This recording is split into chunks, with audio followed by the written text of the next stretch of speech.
एक दिन एक कवि किसी धनी आदमी से मिलने गया और उसे कई सुंदर कविताएं इस उम्मीद के साथ सुनाईं कि शायद वह धनवान खुश होकर कुछ इनाम जरूर देगा। लेकिन वह धनवान भी महाकंजूस था। बोला, तुम्हारी कविताएं सुनकर दिल खुश हो गया। तुम कल फिर आना, मैं तुम्हें खुश कर दूंगा। कल शायद अच्छा इनाम मिलेगा। ऐसी कल्पना करता हुआ वह कवि घर पहुंचा और सो गया। अगले दिन वह फिर उस धनवान की हवेली में जा पहुंचा।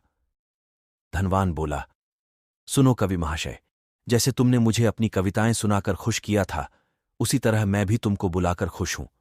तुमने मुझे कल कुछ भी नहीं दिया, इसलिए मैं भी कुछ नहीं दे रहा। हिसाब बराबर हो गया। कवि बेहद निराश हो गया। उसने अपनी आप बीती एक मित्र को कह सुनाई और उस मित्र ने बीरबल को बता दिया। सुनकर बीरबल बोला, अब जैसा मैं कहता हूं वैसा करो। तुम उस धनवान से मित्रता करके उसे खाने पर अपने घर बुलाओ। हां, अपने कवि मित्र को भी बुलाना मत भूलना। मैं तो खैर वहां मौजूद रहूंगा ही। कुछ दिनों बाद बीरबल की योजनानुसार कवि के मित्र के घर दोपहर को भोज का कार्यक्रम तय हो गया। निश्चित समय पर वह धनवान भी आ पहुंचा।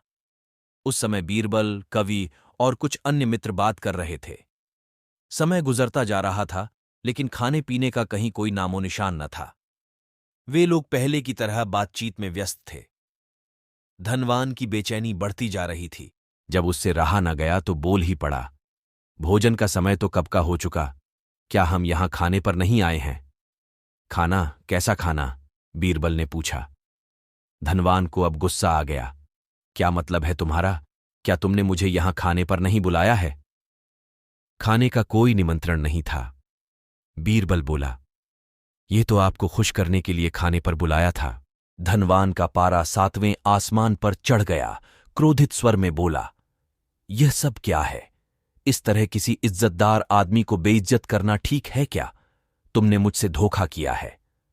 अब बीरबल हंसता हुआ बोला, यदि मैं कहूं कि इसमें कुछ भी गलत नहीं तो तुमने इस कवि से यही कहकर धोखा किया था ना कि कल आना, सो मैंने भी कुछ ऐसा ही किया। धनवान को अब अपनी गलती का आभास हुआ और उसने कवि को अच्छा इनाम देकर वहां से विदा ली। वहां मौजूद सभी बीरबल को प्रशंसा भरी नजरों से देखने लगे।